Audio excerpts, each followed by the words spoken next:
하나님의 말씀 사도행전 20장 13절부터 38절입니다. 제가 봉독하겠습니다.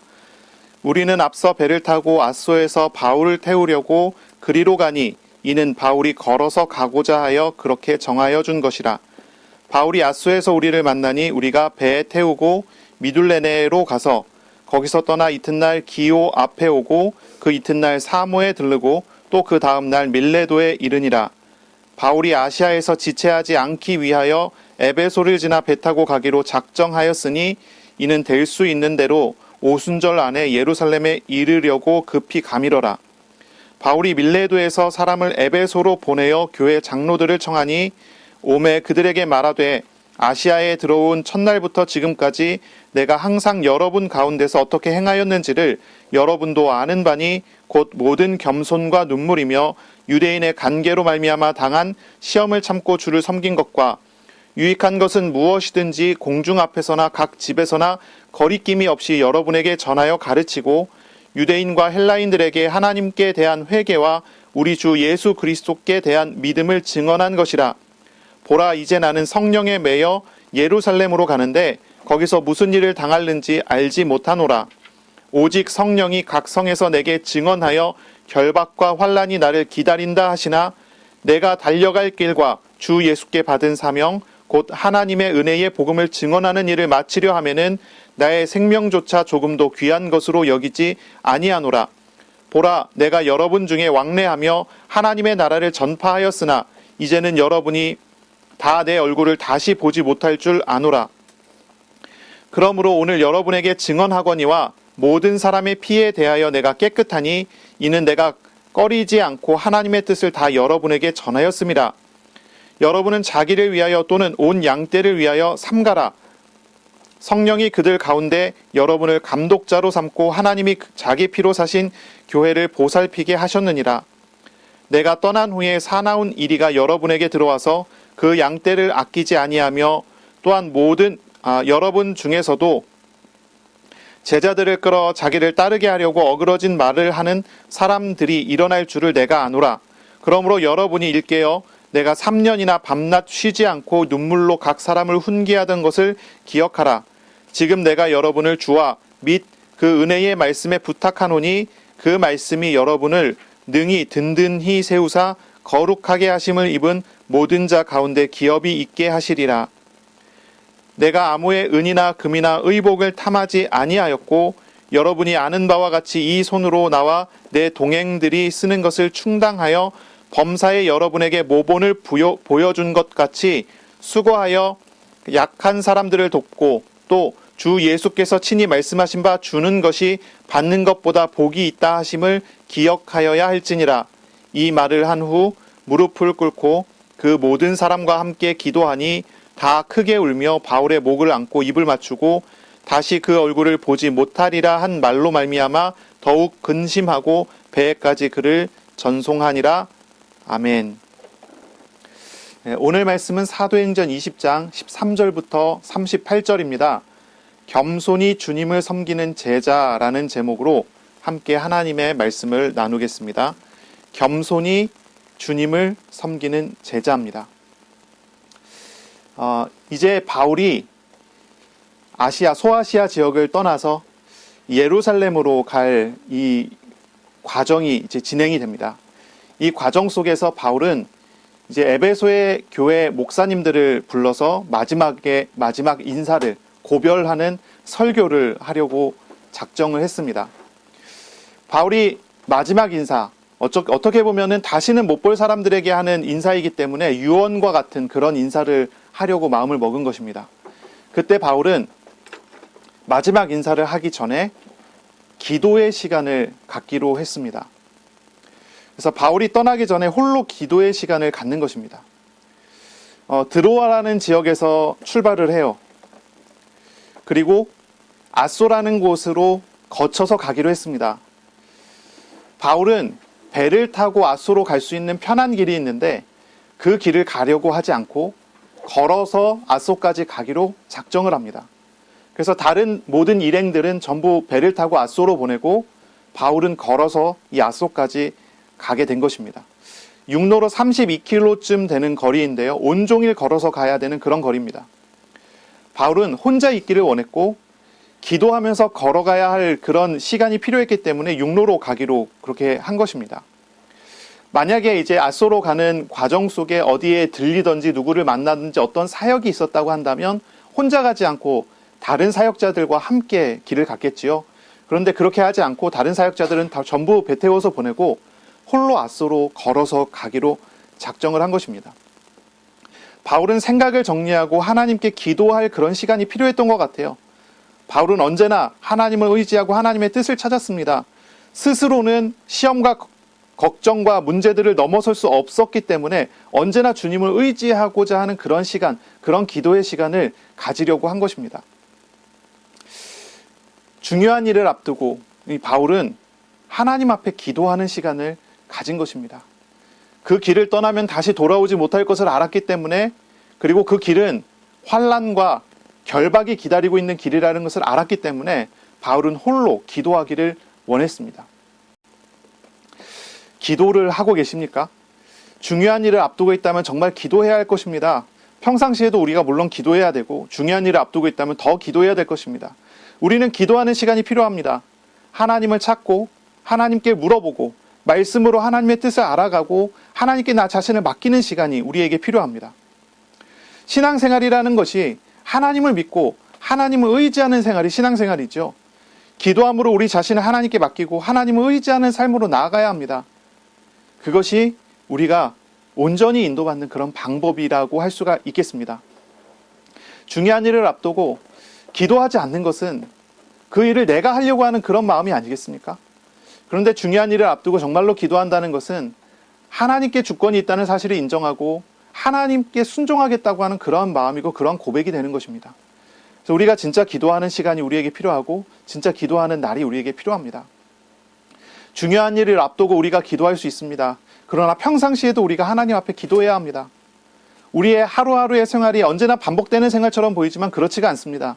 우리 하루하루의 생활은 다시는 돌아오지 않을 시간이고 그렇기 때문에 또한 중요한 날이고 중요한 일이라고 할 수가 있습니다. 우리가 하나님과 1대1로 만나는 시간, 그런 시간을 가지고 있는가, 이런 질문을 해보고 싶습니다. 하나님과 만나는 기도의 시간을 정말로 가지고 계십니까? 하나님을 만나는 그런 시간을 가지고 회복하시기를 바랍니다. 이렇게 기도하고 하루 동안을 기도하면서 아소에 도착을 합니다. 그래서 아소에서 이 선교팀과 바울이 함께 만나게 돼요. 그때부터 이제 배를 타고 떠나기 시작합니다. 배를 타고 미둘레네로 갑니다. 낮 시간 동안 배를 타고 가고 저녁이 되면은 멈춥니다. 그리고 밤새 이제 머물러 있다가 그 다음날 다시 배를 타고 떠납니다. 이런 과정이 계속 이어져요. 이제 아소에서 미둘레네로 가고 미둘레네에서 그 다음날 기오로 가고 그 다음날은 사모에 가고 그 다음날은 밀레도에 도착합니다. 매일 밤마다 배가 정박을 하고 다음날 출발을 해요. 이것은 여름에 에게해에서 부는 바람이 원인일 것으로 우리가 생각을 해요. 그래서 낮에는 바람이 불고 밤이 되면 바람이 없기 때문에 이제 배가 이동하기가 어려운 거죠. 그렇기 때문에 이제 낮마다 이동을 하고 그 밤마다 이제 멈추는 그런 이 여정을 간 것입니다. 그리고 밀레도에 도착했을 때 밀레도에서 바울은 에베소의 장로들을 밀레도로 부르게 됩니다. 바울이 에베소의 장로들을 만나고자 했지만 오순절날까지 예루살렘에 가야 했기 때문에 에베소로 직접 출발하지는 못했습니다. 그래서 급히 떠날 수 있는 이제 그 장소에 있어야 됐기 때문에 장로들을 이 밀레도로 이제 부르게 된 거죠. 이 48km 정도의 거리가 된다고 그래요. 밀레도와 이제 에베소의 거리가요. 그렇기 때문에 아마 사람을 보내서 이제 에베소에 도착하고 사람들을 또 불러서 다시 돌아오는 데까지 약 3일 정도 걸렸을 것으로 그렇게 생각을 합니다. 3일간 바울은 기도하며 기다리고 있었고, 그리고 에베소의 장로들은 이 바울의 부름을 받아 바울을 만나기 위해서 마지막 인사를 하기 위해서 이 밀레도로 내려오게 되는 그런 장면입니다. 여기에 나오는 이제 에베소의 장로들이라고 하는 사람들은 양떼를 감독하는 장로들입니다. 이제 목사라고 할 수가 있겠죠. 보통 우리 장로교회에서는 장로님들을 세우잖아요. 이 장로님들은 이제 교회에서 장로교회에서 장로님은 두 종류의 장로가 있습니다. 하나는 가르치는 장로들, 즉 이제 목사를 말을 합니다. 그리고 또 하나의 종류의 장로들은 이제 치리하는 장로, 다스리는 장로라고 합니다. 그래서 목사를 도와서 이제 행정과 치리하는 일을 하는 그런 사람들을 말합니다. 여기에 나오는 이 에베소의 장로들이라고 하는 사람들은 목사들을 말을 합니다. 그래서 우리가 지금 생각하는 교회의 장로들, 이제 치리하는 장로들이라 생각하면 안 되고요. 이 바울이 이 에베소 교회에서 사역하고 설교하고 목회를 하고 있는 목사들을 불러낸 것입니다. 그래서 불러내서 이 목사들에게 설교를 한 것입니다. 이제 고별 설교를 한 것이죠. 자신의 지난날의 사역을 다 뒤돌아보게 하고 그리고 몇 가지를 당부합니다. 바울은 떠날 것이기 때문에 이 에베소 교회 목사들과 제자들에게 에베소 교회를 그리고 아시아의 교회를 맡기는 어떤 그런 장면이라 생각할 수가 있겠습니다. 바울의 이 설교는 유언처럼 자신의 사역과 사명과 비전을 다 나누어 주고 바울은 떠나는 어떤 그런 모습이라고 할 수가 있습니다.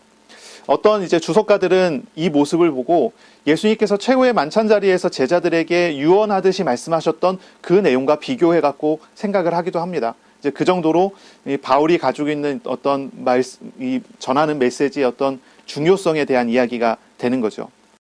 이 전체 메시지는 자기 자신을 내려놓으라는 것, 겸손히 하나님을 바라보게 하는 데 있습니다. 바울은 지난 3년 동안 겸손을 가르쳤고 또한 겸손히 하나님과 하나님의 말씀을 따라가라고 가르친 것입니다. 바로 그 전체적인 흐름, 그 전체적인 분위기가 여기 안에 담겨져 있습니다. 18절을 보시면요.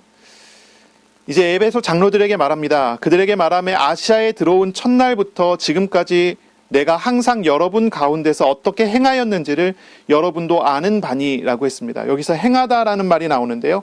행하다라는 말은 기노마이라는 단어입니다. 이것은 말과 행동을 모두 포함하는 그런 말입니다. 바울이 3년 동안 에베소에서 사역을 했는데 이 3년 동안 에베소에서 했던 사역은 말씀을 증거한 것과 행동을 한 것의 전부를 포함해서 이야기를 하는 것입니다. 바울은 말로만이 아니라 삶으로 가르쳤고 삶으로 복음을 나타냈습니다. 그리고 19절에 보면 겸손과 눈물, 곧 모든 겸손과 눈물이며 유대인의 간계로 말미암아 당한 시험을 참고 주를 섬긴 것과 20절에 유익한 것은 무엇이든지 공중 앞에서와 각 집에서나 거리낌 없이 여러분에게 전하여 가르치고 유대인과 헬라인들에게 하나님께 대한 회개와 우리 주 예수 그리스도께 대한 믿음을 증언한 것이라 이렇게 말합니다. 이 바울은 이론을 가르치는 사역이 아니라 그리스도의 마음을 함께 나누는 그런 사역을 했습니다. 지식이 아니라 그리스도와 함께하는 삶을 나누어 준 것입니다. 사역자들이 사역을 할 때, 제자들이 삶을 살아갈 때 어떤 삶을 살아가야 할까요? 우리가 누군가를 사역한다고 했을 때 어떤 믿지 않는 사람을 위해서 기도하고 그 사람을 사역해야 되겠다라고 생각했을 때 어떻게 사역하는 것이 바른 사역이 되고 어떻게 하는 것이 열매가 있는 과정이 될 수 있습니까? 우리가 하나님께 기도할 때 어떤 기도가 하나님 앞에 바른 기도이고 응답받는 기도라고 할 수 있습니까? 사역이 되는 기준이 어떤 것입니까? 우리 이런 질문을 해볼 수가 있는 거예요. 어떻게 하는 것이 사역이 되는 것입니까? 어떤 사람들은 올바른 성경 지식과 그리고 충분한 마음을 나눈 어떤 교제, 또 성경대로 살아가는 삶이 그리고 헌신되는 생활이 있을 때 그것이 바른 어떤 열매를 맺을 수 있다라고 생각하는 사람들이 있습니다. 그래서 맨날 그런 이야기를 나누는 거죠. 내 생각대로가 아니라 하나님 말씀대로 뭐 이런 얘기를 합니다. 그리고 올바르게 성경적 지식을 분명히 가지고 그리고 말로만이 아니라 삶으로 나타내야 된다 하고 성경대로 살아갈 때 그 사람의 말이 효과가 있고 능력이 있고 역사가 된다 뭐 이렇게 얘기를 많이 하는 것 같아요. 그런데 정말로 그렇습니까? 이건 전부 인간 편에서 인간의 행동에 대해서만 이야기하는 그런 부분입니다. 진짜 사역이 되고 열매 있는 정말 그런 응답이 있는 그런 사역이 되려고 한다면 그것은 인간 편에서의 행동과 인간 편에서의 지식과 인간 편에서의 어떤 그런 행동으로 나타나는 것이 아니어야 합니다. 바울이 보여준 행동은 인간 편에서 보여지는 어떤 그런 행동을 이야기하는 것이 아닙니다. 지식이 아니라 그리스도의 마음을 배워서 나누는 것. 그렇죠? 나의 노력에 의해서 되어지는 삶이 아니라 하나님께서 함께 하심으로 열매 맺는 삶. 이것이 될 때 사역이 되고 이것이 될 때 열매가 맺어지는 것입니다. 정말 어떤 삶이어야 됩니까? 우리의 삶에 하나님께서 오셨다면, 하나님께서 함께하는 사람이라면 하나님의 시간표에 사역이 되어집니다. 하나님께서 일을 하시도록 하는 것입니다. 바울이 이 에베소 교회에서 가르친 것은 겸손이라고 했습니다. 눈물이라고 했습니다. 그리고 인내라고 했습니다. 이것이 바울의 사역을 관통하는 메시지였습니다. 바울의 사역을 관통하는 태도였습니다. 바울은 겸손히 하나님 앞에 섰습니다. 그리고 그 겸손을 가르쳤습니다. 바울은 눈물을 흘렸습니다. 겸손하였기에 하나님을 찾고 하나님께 기도하는 그런 눈물을 흘렸습니다. 연약한 사람들을 위해 기도하는 그런 눈물을 흘렸습니다. 그리고 인내하였습니다. 맞서서 나가서 싸운 것이 아니라 하나님께 맡기고 기다릴 수 있었습니다. 이것이 바울의 사역이었어요. 어떤 삶이어야 합니까? 어떤 생활이어야 됩니까? 겸손히 하나님께 자신의 삶과 일을 내어드리는 삶이어야 됩니다. 하나님께서 행하시도록 하는 그런 사역이어야 합니다. 바울은 그런 사역을 했던 것입니다. 단순히 지식이 아니라 하나님께 내 것을 맡기고 하나님께서 나를 인도하시도록 하나님께 나를 내어 맡기는 그런 삶을 살았던 것입니다. 그렇게 기도했던 것입니다. 아무리 좋은 내용과 좋은 삶과 헌신되는 어떤 삶의 모양이 나타난다 할지라도 하나님께서 함께 하시지 않으면, 하나님께 맡겨드려 하나님의 인도를 받는 것이 아니라면 그것은 꽝입니다. 그러나 아무리 우리가 연약해도 겸손히 하나님을 의지하며 나아갈 때 하나님께서는 우리를 통해서 우리의 자녀들과 우리의 이웃에 선한 영향력을 끼쳐내게 하고 열매 맺는 삶과 열매 맺는 응답으로 우리를 이끌어 가십니다. 우리가 이 사실을 보아야 합니다. 자꾸 우리들은 행동에 따라서 우리 자신을 자꾸 이렇게 판단하려고 그래요. 행동에 따라서, 말에 따라서 우리 자신을 자꾸 판단하려고 합니다. 그러나 이 말이, 이 행동이 내 말과 내 행동이 아니라 하나님의 말씀과 하나님의 행동으로서 나에게 자리 잡을 때 참된 열매가 있는 것입니다. 바울은 겸손과 눈물로 사역을 했습니다. 로마서 12장 16절에 보면 이런 말씀을 전합니다. 서로 마음을 같이하며 높은 데 마음을 두지 말고 도리어 낮은 데 처하여 스스로 지혜 있는 채 하지 말라. 이게 사역의 태도입니다. 마음을 같이 해야 합니다. 나는 높은 곳에 있고 다른 사람은 낮은 곳에 있으니 내가 어떻게 가르쳐 갖고 행동하게 한다. 이것은 바른 사역의 태도가 아닙니다. 마음을 같이 해야 됩니다. 높은 데 마음을 두어서는 안 됩니다. 낮은 데 마음을 둬야 합니다. 스스로 지혜 있는 채 하는 것은 옳지 않습니다. 지혜는 하나님께 있습니다. 하나님 앞에 서야 합니다. 빌립보서 2장 5절부터 8절까지를 보면 예수님의 겸손을 배우라고 하는 바울의 메시지가 나오죠. 너희 안에 이 마음을 품으라 곧 그리스도 예수의 마음이니 그는 근본 하나님의 본체이시나 하나님과 동등됨을 취할 것으로 여기지 아니하시고 도리어 오히려 자기를 비웠습니다. 종의 형체를 가지셨습니다. 사람들과 같이 되셨습니다. 사람의 모양으로 나타나사 자기를 낮추시고 죽기까지 복종하셨으니 곧 십자가에 죽으심이라 했습니다. 우리가 배워야 하는 것은 겸손이고 그 겸손은 예수님의 겸손입니다. 예수님은 자기를 비웠습니다. 자기를 부인했습니다. 종의 형체를 가지셨습니다. 그래서 우리와 같이 되셨습니다. 겸손은 자기를 부인하는 것입니다. 그리고 주를 따르는 것입니다. 주님을 섬기는 것입니다. 그것을 겸손이라고 합니다. 바울이 그랬습니다. 바울은 굉장히 뛰어난 인물이었잖아요. 바울은 굉장히 뛰어난 사람이었습니다. 학식으로는 대단했습니다. 박사학위가 여러 개 있는 정도의 수준의 사람인 것입니다. 가말리엘 문화생이라 했으니 바울은 학식으로도 굉장히 뛰어났고 그리고 또한 산헤드린 공회원이었던 사람이었기 때문에 이 사람은요, 바울은요, 어떤 사람이었습니까? 지위상으로도 굉장히 높은 지위에 있는 사람이에요. 로마 시민권자라고 했으니 그 사람의 배경은 대단했습니다. 하지만 이 사람은 자기 것을 다 내려놨습니다. 전부 버렸습니다. 자기를 비웠습니다. 종의 형체를 가졌습니다. 바울은 연약한 자, 비천한 자, 낮은 사람들과 함께 했습니다. 그들의 친구가 되었습니다. 그들을 높이시는 하나님의 사역에 쓰임받는 그런 사람이 되었습니다. 그러므로 이 에베소에서도요, 맹수에게 던져지기도 하고 또 여러 환난과 고난과 박해를 당하기도 했지만 괜찮았습니다. 겸손했습니다. 하나님께 자신을 맡겼습니다. 하나님을 따라 나아갔습니다.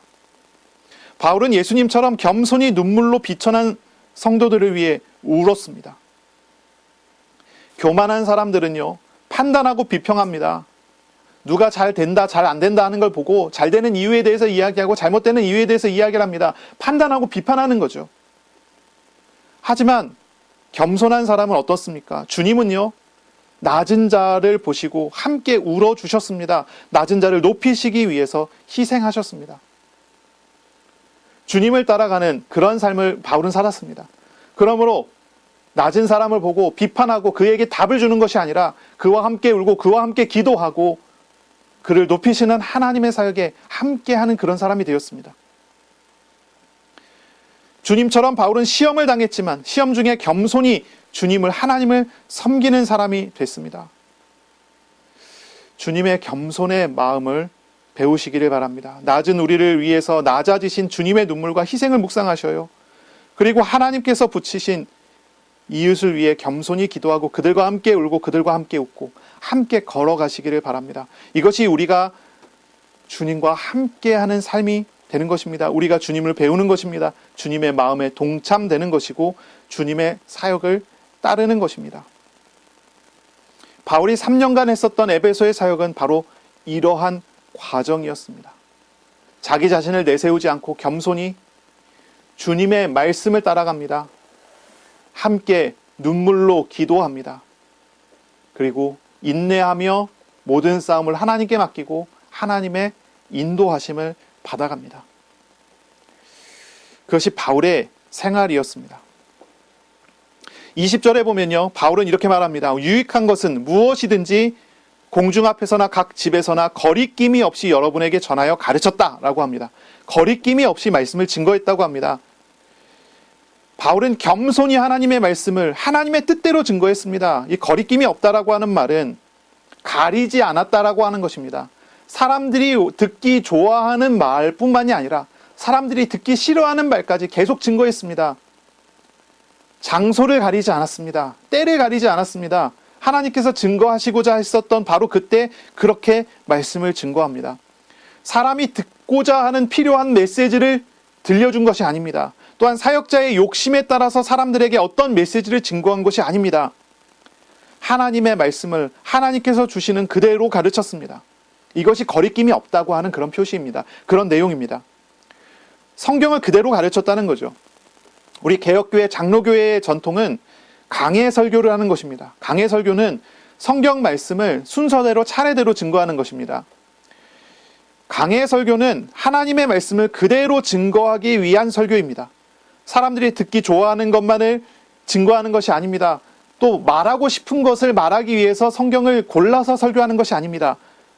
성경 전체를 가르치고 하나님의 말씀을 온전하게 전체를 가르치기 위해서 강해 설교라는 걸 하는 거죠. 물론 이런 강해 설교를 하면서도 이제 어떤 부분은 작게 얘기하고 어떤 부분은 크게 이야기하고 하는 그런 부분도 있지만, 근데 원칙이 그렇지가 않습니다. 하나님 말씀을 거리낌 없이 바르게 증거하기 위한 이 설교의 방식이 사실 이 강해 설교라는 방식이죠. 사역자들과 성도들은요, 겸손히 하나님의 말씀을 배워야 합니다. 내가 듣기 좋아하는 것도 내가 듣기 싫어하는 것도 다 들어야 합니다. 그리고 듣기 좋아하는 것에 대해서 감사하고 듣기 싫어하는 것에 대해서 또한 감사하며 회개하고 고쳐야 하는 것입니다. 우리는 말씀을 통해서 말씀하시는 하나님을 만나야 합니다. 말씀하시는 하나님의 마음을 배워야 합니다. 하나님의 온전하신 말씀은 우리의 영혼을 깨워줍니다. 우리에게 유익을 주는 말씀이기 때문입니다. 우리의 귀와 우리의 마음에 고통스러운 말씀이 선포될 수도 있습니다. 하지만 그것이 나의 유익을 위하여 주시는 하나님의 말씀이기에 우리는 그 말씀을 겸손히 받아야 합니다.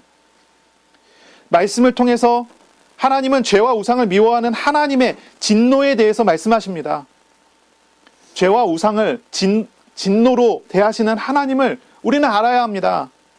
그래서 우리도 죄와 우상을 버리는 자가 되어야 합니다. 그리고 그러한 모든 진노에서 우리를 구원하시는 하나님의 희생의 사랑도 알아가야 합니다. 이것이 우리가 성경을 통해서 온전히 배워야 하는 그런 메시지입니다. 최근 들어갔고, 그렇죠. 지난 한 1, 2세기 정도의 시간 동안에 계속 그래왔습니다. 교회에서 죄에 대한 이야기를 잘 하지 않고 하나님의 사랑에 대해서만 자꾸 이야기를 합니다. 그런데 죄를 이야기하지 않는다면 죄를 이야기하지 않는 사랑이 진짜 사랑일 수가 있겠습니까? 하나님의 진노가 있기에 그 진노를 십자가에서 감당하신 하나님의 사랑이 있는 것입니다. 우리가 죄와 우상에 대한 비참한 상황, 그리고 그것에 대해 진노하시는 하나님의 마음을 배우지 못한다면 우리가 하나님을 온전히 알아갈 수가 없습니다. 우리는 말씀을 통해서 우리 자신을 돌아봐야 하고, 우리는 말씀을 통해서 우리의 마음과 우리의 영혼이 깨어져야 합니다. 우리가 새롭게 되어야 합니다. 그러므로 우리가 온전한 하나님의 말씀을 들을 수 있는 마음을, 우리가 들을 수 있는 중심을 가져가야 하는 것입니다. 그러면 어떻게 됩니까? 21절에 유대인과 헬라인들에게 하나님께 대한 회개와 우리 주 예수 그리스도께 대한 믿음을 증언한 것이라 했습니다. 회개, 하나님께 회개하게 하는 것은 온전하신 하나님의 말씀이 선포될 때입니다. 그리고 그 회개를 통해 우리는 그리스도께 대한 믿음으로 나아가게 되는 것입니다. 이 바울이 3년간 에베소에서 증거했던 사역들이, 말씀들이, 삶이 바로 이렇게 요약되어서 표현되고 있습니다.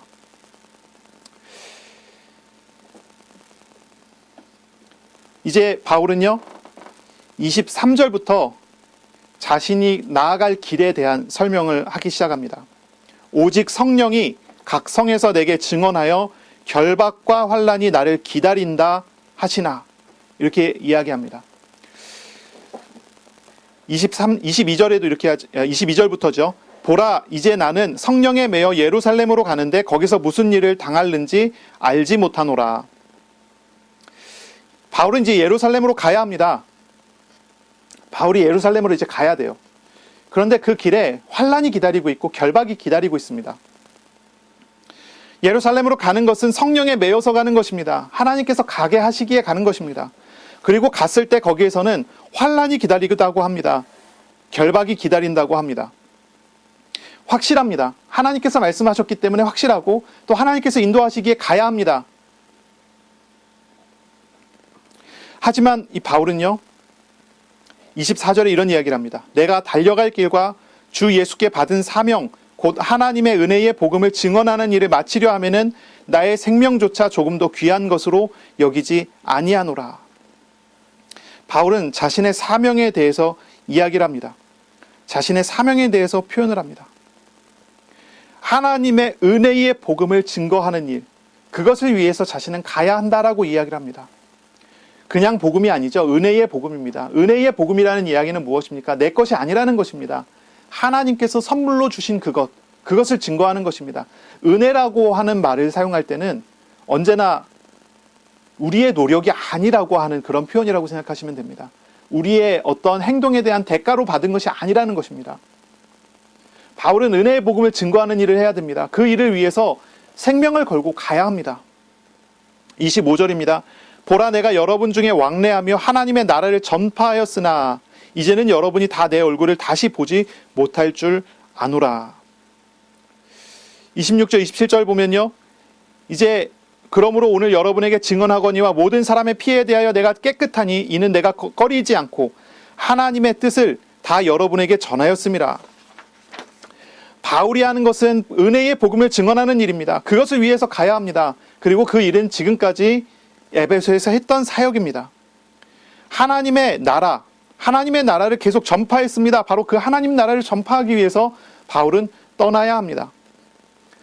에베소라고 하는 그 지역에서는 바로 이 사역을 온전히 다 했습니다. 온전히 다 증거했습니다. 그래서 피에 대하여 깨끗하다라고 하는 표현을 씁니다. 자기 사명을 완전히 다 끝마쳤다라고 하는 것입니다. 그러므로 다시는 이제 에베소의 사람들을 보지 못할 것입니다. 그리고 하나님께서 가라고 하는 곳에 이제 가게 되는 거죠. 바울은 또 이 은혜의 복음 증거하기 위하여 하나님의 나라를 전파하기 위하여 떠납니다. 예루살렘으로 갑니다.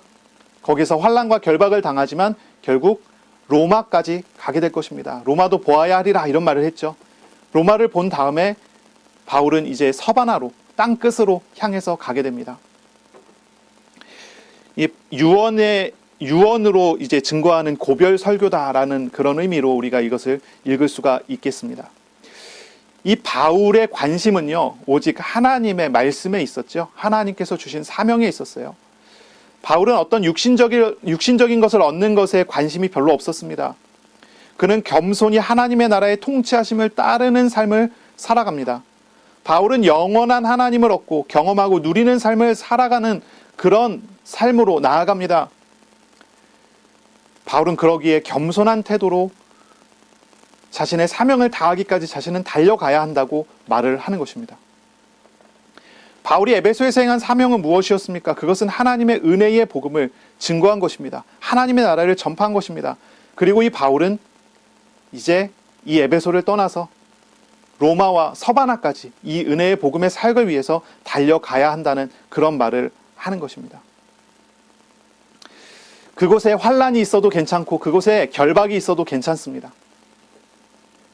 하나님의 은혜의 복음, 곧 그리고 하나님의 나라가 전파되는 것은 육신적인 환란과 결박과 비교할 수가 없는 것입니다. 훨씬 더 크고 온전한 은혜 속에 있는 것입니다. 그래서 바울은 담대히 그 일을 향해서 나아갈 수가 있겠습니다. 우리의 사명은 무엇입니까?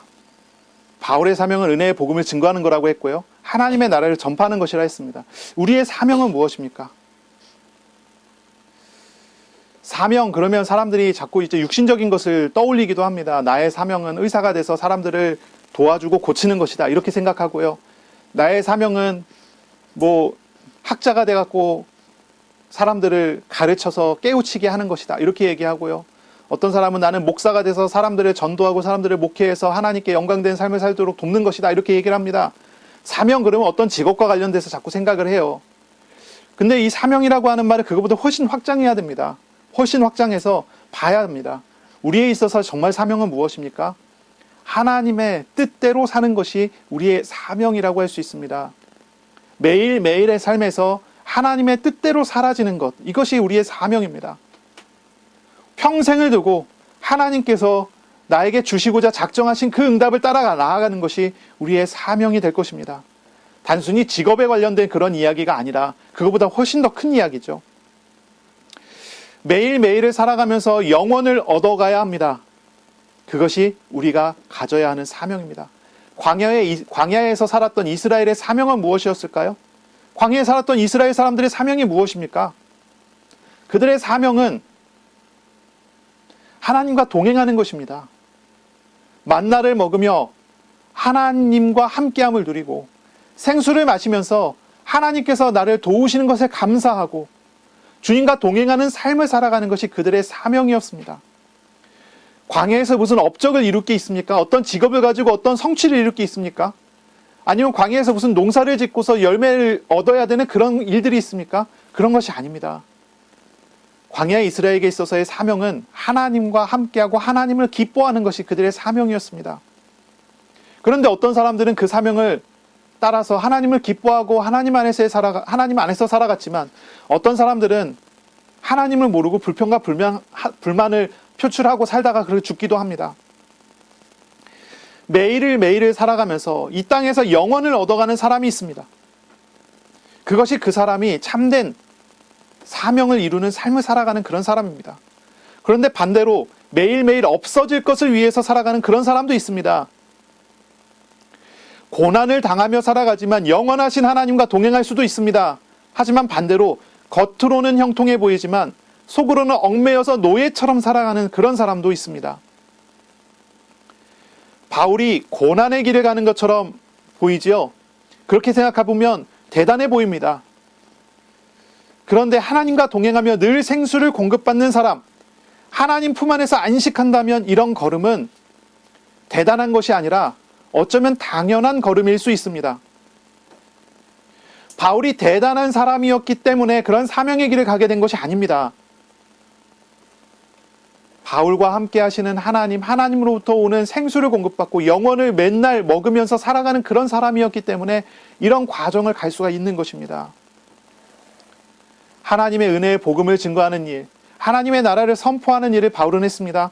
그 모든 일들은 하나님께서 늘 함께 하시는 그런 과정이고 그런 삶이었습니다. 주님을 믿고 신뢰하기 때문에 자신을 내려놓을 수 있고 주님을 믿고 신뢰하기 때문에 주님을 따라 나아갈 수 있습니다. 그것이 바른 삶입니다. 참된 사명을 가져야 합니다. 참된 소명을 회복해야 합니다. 이런 질문을 하시는 분이 있어요. 예수님 믿는 사람은 가난해야 됩니까? 이런 질문을 하는 사람이 있어요. 예수님 믿는 사람이 가난해야 될까요? 아니면 반대로 예수님 믿으면 부자가 돼야 될까요? 예전에 기복신앙을 가지고 있었던 어떤 사람들이 복음을 증거하고 전도할 때 이렇게 했습니다. 예수 믿고 복 받으세요 했습니다. 그리고 이 복은 성경에서 이야기하는 복이 아니라 육신적인 어떤 그런 축복을 생각하면서 이야기하는 그런 내용들이었습니다. 여러분 한번 생각해 보세요. 예수 믿는 사람은 부자여야 됩니까? 아니면 예수님 믿는 사람은 가난해야 됩니까? 성경 속에서 찾아보면, 역사 속에서 찾아보면 하나님과 동행했던 사람들이 경제적으로 매우 부유해졌었던 그런 기록이 많이 있습니다. 예수 믿었더니 부자가 됐다, 이런 기록들이 있어요. 하지만 반대로 예수 믿었기 때문에 모든 것을 다 내려놓고 스스로 가난해진 그런 사람들도 있습니다. 많은 사람이 또 그렇게 살았습니다.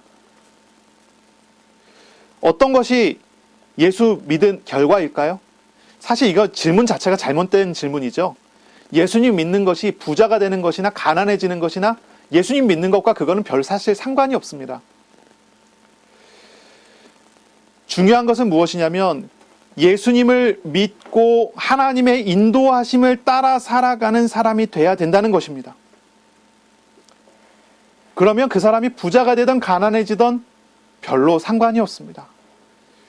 주님과 함께 살아가는 사람이 되면, 주님과 동행하는 사람이 되면 경제적인 상황이 우선순위가 아니게 됩니다. 하나님께서 때에 따라 필요에 따라 채우시고 인도하시는 그런 응답을 받는 사람이 되기 때문입니다. 그러므로 단칸방이 천국이 되게 됩니다. 그러므로 아무것도 없어도 괜찮습니다. 때에 따라 하나님 먹이시는 응답을 받기 때문입니다. 그러나 모든 것을, 많은 것을 소유하고 있다고 하더라도 그것이 자신의 힘이 되지 않습니다. 모든 것을 가지고 있지만 그것이 자기 것이 또 아니기 때문입니다. 하나님을 믿는 사람, 하나님을 신뢰하기 때문에 있든지 없든지 하나님께 다 맡기고 하나님을 의지하면서 살아가는 사람입니다. 그 사람이 믿는 사람입니다. 이제 바울은요, 에베소 교회의 미래에 대해서 설명을 합니다. 28절부터 나옵니다. 여러분은 자기를 위하여 또는 온 양떼를 위하여 삼가라 라고 이야기합니다. 여기서 나오는 이 여러분은 누구냐면 성령이 그들 가운데 감독자로 세운 사람입니다. 감독자로 세운 사람. 에베소 교회의 장로인데요, 감독자로 세워졌습니다. 다시 말해서 목사들입니다. 양떼를 치는 목자가 되는 사람들입니다. 그리고 하나님이 자기 피로 사신 교회를 보살피게 맡긴 사람입니다. 이 사람이 목사이고 이 사람이 사역자고요. 이걸 우리가 좀 더 확장해서 이야기한다면 모든 제자들입니다. 제자들이에요. 모든 성도가 마찬가지입니다. 하나님께서 그렇게 부르셨으니까요. 목사만 목사가 아닙니다. 목사만 사역자가 아니에요. 오늘 막 예수님 믿어서 하나님의 자녀가 된 사람이라도 그 사람을 통해 하나님께서 함께 하실 때 그 사람 주변에 복을 내려주시기 원하고 복음을 증거하기 원하십니다. 그러므로 모든 사람은 사역자가 됩니다. 자, 이렇게 얘기합니다. 온 양떼를 위하여, 자기를 위하여 삼가라. 삼가라는 이야기는 주의하라는 이야기입니다. 뭔가 경고하는 말을 하는 것입니다. 바울은 에베소 교회에서 온 사역자들, 목사들, 제자들에게 경고하는 메시지를 전합니다. 앞으로 에베소 교회의 전망이 밝지가 않아요. 밝지 않을 것이기 때문에 이제 경고하는 말을 합니다. 이 뒤에 내용들을 읽어보면 에베소 교회의 양들은 먹지 못하게 됩니다. 목자의 사명은 두 가지거든요. 양들을 먹이는 것이고 또 하나는 이리와 같은 이제 어떤 짐승들에게서 양을 보호하는 것이 목자의 사역이고 사명입니다. 그것이거든요. 그런데 이렇게 말을 한단 말이에요. 경고하는 말을 한단 말이에요. 주의하라고 이야기하는 거예요. 목자들에게 주의하는 거예요. 먹이지 못하는 일이 있을 것이기 때문에. 또한 이리와 같은 거짓 교사들이 교회를 어렵게 만들 것이기 때문에, 심지어는 사역자들이 타락해서 사람들을 미혹하는 일까지 벌어질 것이기 때문에 주의하라고 하는 경고의 말을 바울이 증거합니다. 바울은 이것을 미리 내다보고 있는 것입니다. 에베소를 떠나면서 든든히 세워진 교회를 바라보면서 이런 경고하는 말을 증거합니다. 아마 성령께서 바울에게 이 말씀을 증거하라고 하시는 그런 내용인 것 같아요. 나중에 보시면요, 디모데후서 1장 15절에 보면 이 소아시아 사람들이 바울을, 그리고 바울이 증거하는 메시지들을 대적하는 일이 벌어집니다. 요한계시록 2장 4절에 보면 에베소 교회가 첫사랑을 버렸다고 책망을 받는 일이 벌어집니다. 이게 이제 에베소 교회가 당하게 될 문제, 환란이 있는 거죠. 에베소 교회는 이런 문제를 당할 수밖에 없는 그런 어려움이 준비되어 있는 현장인 것이죠.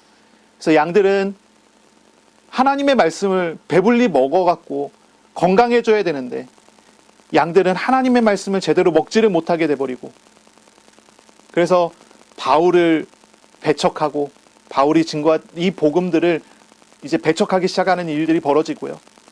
그리고 그 안에는 거짓 교사들, 이단들이 들어와서 활동을 합니다. 심지어는 제자들이라고 생각했던 어떤 사람들이 교만해져서 변화가 되는 일들이 벌어질 것입니다. 하지만 바울은 이 메시지를 이들에게 계속 증거합니다. 이야기합니다. 왜냐하면 이 말씀들이 결국은 그들을 다시 회복시켜 주실 것이기 때문입니다. 하나님께서 하나님의 말씀으로 이 말씀을 붙잡고 기도하며 인도받는 소수의 또한 이 제자들, 목사들을 통해서 이 교회가 다시 회복될 것이기 때문에 이 말씀을 증거합니다. 실제로 이렇게 타락된 이후 한 10년에서 20년 그 이후에 에베소 교회가 회개하고 회복되었다는 기록이 있습니다. 이그나티우스라는 사람의 편지를 통해서 알 수가 있는 부분이 됩니다. 타락했다가 어려워졌다가 문제가 생겼다가 다시 회복되는 일들이 이 에베소 교회에 있습니다. 이 회복의 과정은 이 에베소 교회에 증거한 이 바울의 고별 설교의 메시지와도 연결되어 있다, 우리가 생각을 할 수가 있겠습니다.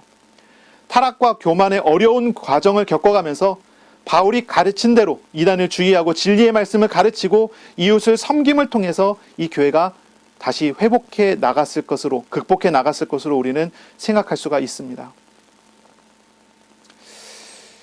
자, 우리는 이 사실 생각해 봐야 되겠죠. 이 주의해야 될 것, 첫째 무엇입니까? 양을 제대로 먹여야 한다는 것입니다. 양이 제대로 된 걸 먹어야 합니다. 그래야 양이 건강해집니다. 목사는, 사역자는, 제자들은 어떻게 해야 됩니까? 바른 하나님의 말씀을 듣고 받고 그것을 또한 증거해 주어야 합니다. 바른 진리에 설 수 있도록 도와야 합니다. 진리를 바르게 가르쳐야 합니다. 그때 거짓 교사들로부터 성도들을 또한 보호할 수가 있습니다. 바른 진리를 가르치고 거짓된 가르침에 대해서는 경고해 줘야 합니다. 우리는 스스로 승리할 수 없음을 알고 겸손히 하나님의 말씀을 배우고 가르쳐야 된다고 이야기를 하는 것입니다. 자, 이단과 박해자들이 교회 안에 들어올 것이지만 그들을 경계하고 주의하고 바르게 대처해야 됩니다. 이단들은, 박해자들은 교회에 들어와서 미혹하는 일을 계속합니다. 그러므로 거짓된 가르침을 경고하면서 성도들을 바르게 하나님 알아가도록 도와야 합니다. 지식을 전달하는 것이 아니라, 지식을 가르치는 것이 아니라 하나님의 마음이 전달돼야 합니다. 하나님과 내가 먼저 동행하고 하나님과 동행하며 하나님의 마음으로 겸손히 증거하고 함께 기도하는 그런 과정이 필요한 것입니다. 30절에 보면요, 또한 여러분 중에서도 제자들을 끌어 자기를 따르게 하려고 어그러진 말을 하는 사람들이 일어날 줄을 내가 아노라 그랬어요. 우리들의 교만한 본성과의 영적인 싸움도 있어야 합니다. 우리의 본성은 교만해서 하나님을 알아가려고 하지 않고 하나님과 하나님의 교회를 대적하게 할 수 있습니다. 그러므로 깨어 있어야 합니다. 깨어 있어야 합니다. 31절입니다. 그러므로 여러분이 일깨어 내가 3년이나 밤낮 쉬지 않고 눈물로 각 사람을 훈계하던 것을 기억하라. 32절입니다. 지금 내가 여러분을 주와 그 은혜의 말씀에 부탁하노니 그 말씀이 여러분을 능히 든든하게 세우사 거룩하심을 입은 모든 자 가운데 기업이 있게 하시리라 했습니다. 어떻게 하는 것이 깨어있는 것입니까? 바울이 3년간 계속 일깨웠다고 그랬어요. 이제 떠나요. 계속 깨어있으라는 이야기를 하는 것입니다. 어떻게 하는 것이 깨어있는 것입니까? 우리가 지지난주에도 말씀을 나눴죠. 깨어있는 것은 하나님 앞에 서는 것입니다. 하나님 만나고 있는 것입니다. 하나님을 따르고 있는 것입니다. 그것이 깨어있는 것입니다. 졸고 잠들어 있는 것은 하나님을 떠나는 것입니다. 하나님을 잊어버리는 것입니다. 하나님 대신에 다른 것을 세우는 것입니다. 그것이 졸고 잠드는 것입니다. 하나님께로 돌아오라고 합니다. 하나님 말씀에게로 돌아가라고 합니다. 그것이 깨어있는 것입니다. 바울은 이렇게 얘기하죠. 내가 여러분을 주와 그 은혜의 말씀에 부탁하노니 했습니다. 교회를 누구에게 부탁합니까? 하나님께 부탁합니다. 교회를 누구에게 부탁합니까? 하나님 말씀에 부탁합니다. 말씀하시는 하나님께 부탁합니다. 사람들이 깨어있지 못할 수 있습니다. 계속 잠들어 버릴 수 있습니다. 거짓 교사들에 의해서 다들 잠들어 버릴 수 있습니다. 그들을 어떻게 깨웁니까? 그들을 깨울 수 있는 방법이 무엇입니까? 그것이 바로 주님께 부탁하고 주님께서 그들과 함께 하시고 주님께서 그들에게 말씀하시는 것입니다. 그렇게 되면 우리가 깨어있게 되죠.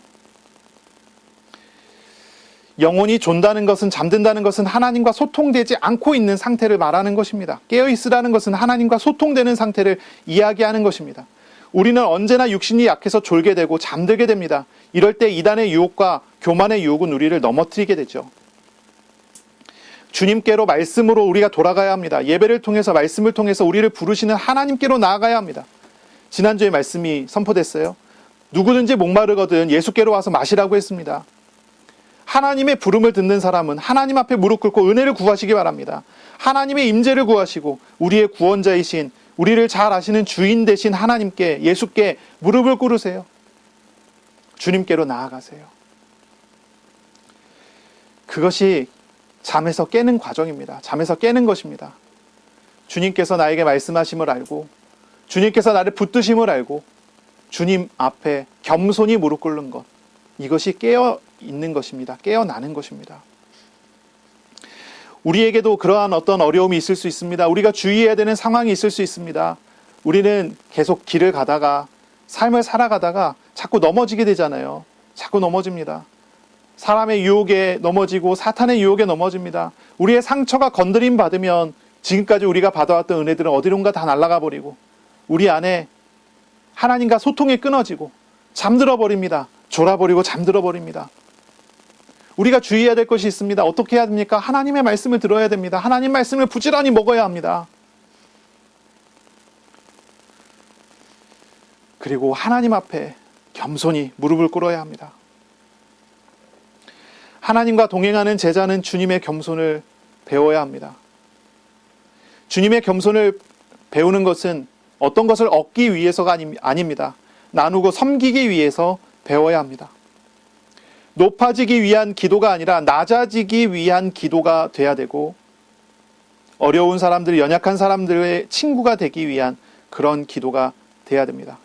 33절부터 보면 바울이 돈 같은 것을 탐내지 않았다고 그랬어요. 그렇죠? 바울은 자비량 선교를 했습니다.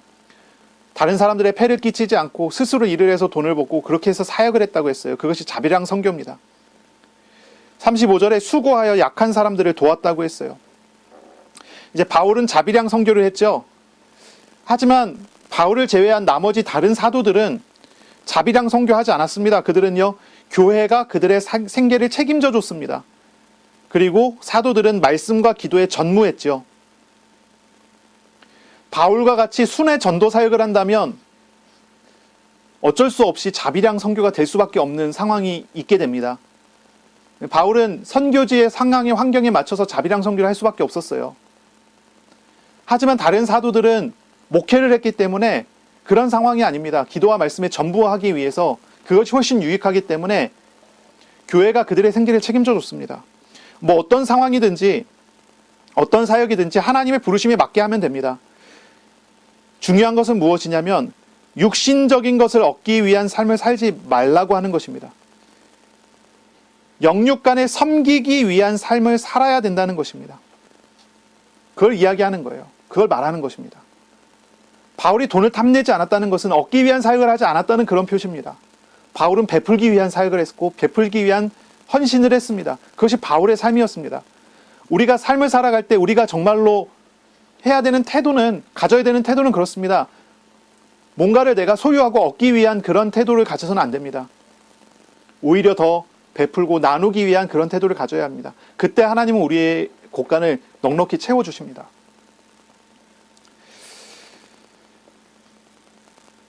무엇보다 35절 주께서 친히 말씀하신 바 주는 것이 받는 것보다 복이 있다라고 하심을 기억해야 할지니라 라고 이야기합니다. 주님께서 친히 말씀하셨습니다. 주는 것이 받는 것보다 복이 있다. 주는 것이 받는 것보다 복이 있다. 사실 이제 사복음서에 보면 이 구절이 없어요. 기록되지 않아 있는 예수님의 말씀 중에 하나일 수 있습니다. 아니면은 예수님의 여러 가르침을 대한 요약된 구절이라고 생각할 수도 있습니다.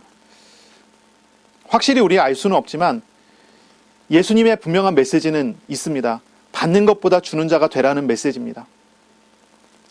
하나님의 은혜를 충만히 받아서 겸손한 마음, 낮은 마음을 배우고 가족과 이웃에게 나누어주는 그런 저와 여러분이 되기를 축복합니다. 아멘. 그래서 우리가 소유하는 것보다 나누어주는 것이 이게 주님의 마음이고요. 주님의 뜻입니다. 주님은 자신이 소유하기 원하시지 않았고 나눠주기 원하셨습니다. 바울조차 그렇게 삶을 살아갔지요. 다른 사도들도 그렇게 삶을 살았습니다. 여러분은 소유하기 위한 삶을 사십니까? 나눠주기 위한 삶을 사십니까? 우리가 주님의 마음을 배워갈 때 이런 마음을 배울 수 있습니다. 주님을 인격적으로 알아갈 때 이런 마음을 배울 수가 있게 됩니다.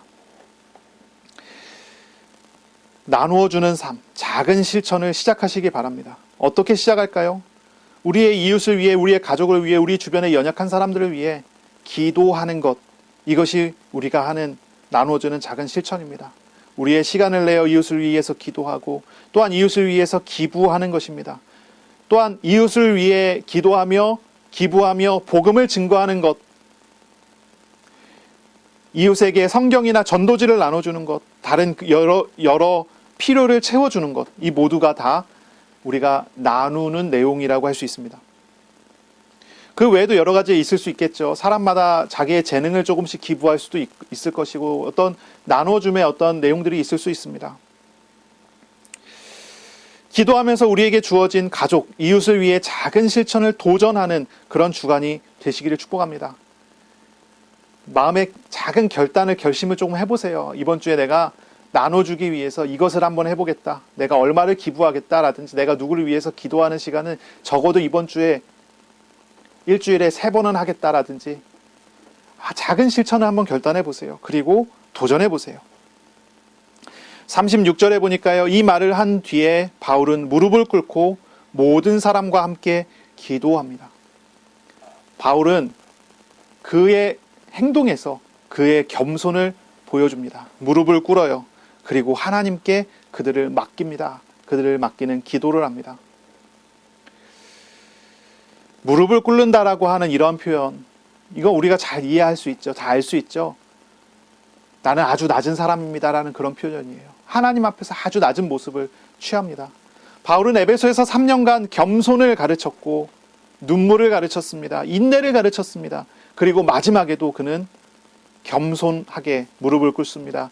거기에서 눈물로 기도합니다. 그리고 떠나게 되는 거죠. 그때 37절 다 크게 웁니다. 바울도 울고요. 거기에 모여있는 여러 목사님들도 사역자들도 제자들도 다 함께 웁니다. 바울의 목을 안고 입을 맞춥니다. 바울이 이제 환난과 결박을 향해 가기 때문에, 그리고 이제 다시는 바울을 볼 수 없기 때문에 이제 그를 위해 같이 웁니다. 다시는 그 얼굴을 보지 못하리라 한 말로 말미암아 더욱 근심하고 배에까지 그를 전송합니다. 여기로 이제 바울의 이제 전도 사역, 이 소아시아의 에베소에서 있었던 전도 사역이 마무리가 되는 것입니다. 자, 이번 한 주간 도전할 것이 몇 가지가 있습니다. 우리가 정말 기도하면서 인도받을 것이 몇 가지가 있습니다. 하나님과 1대1로 만나는 그런 시간 한번 회복하도록 도전하시기 바랍니다. 아무에게도 방해받지 않을 수 있는, 하나님만을 바라볼 수 있는 그런 시간을, 그런 기도를 회복하세요. 하나님과 1대1입니다. 주님만을 찾을 때 큰 은혜를 내려주시기를 소망합니다. 또한 말씀을 묵상하면서 주님의 마음을 배우고 주님의 생각을 배우세요. 말씀하시는 하나님께서 우리의 삶에 함께 하심을 경험하고 누리는 그런 주간이 되시기를 축복합니다. 아멘. 겸손히 육신적인 욕심을 다 내려놓고 하나님의 나라와 통치를 경험하고 누리는 그런 복된 주간이 되시기를 바랍니다. 때에 따라 우리의 필요를 채워주시는 하나님과 교제하는 그런 주간 되시길 바랍니다. 그리고 마지막으로 주님의 사랑으로 이웃을 위해 기도하고 섬기는 그런 주간이 되기를 축복합니다. 주는 것이 받는 것보다 복이 있다고 말씀하셨습니다. 큰 은혜를 받아서 그것을 누리고 나누어주는 그런 주간 되시기를 예수님의 이름으로 축복합니다. 아멘. 기도하겠습니다. 하나님 아버지 감사합니다. 오늘도 예배를 통해서 말씀을 통해서 우리와 함께 하시니 감사합니다. 우리들 다 연약하고 부족하나 주님 말씀 의지하며 주님 앞에 나아가기를 원합니다. 주님과 참된 교제하는 기도가 시작될 수 있도록 복을 내려 주옵소서.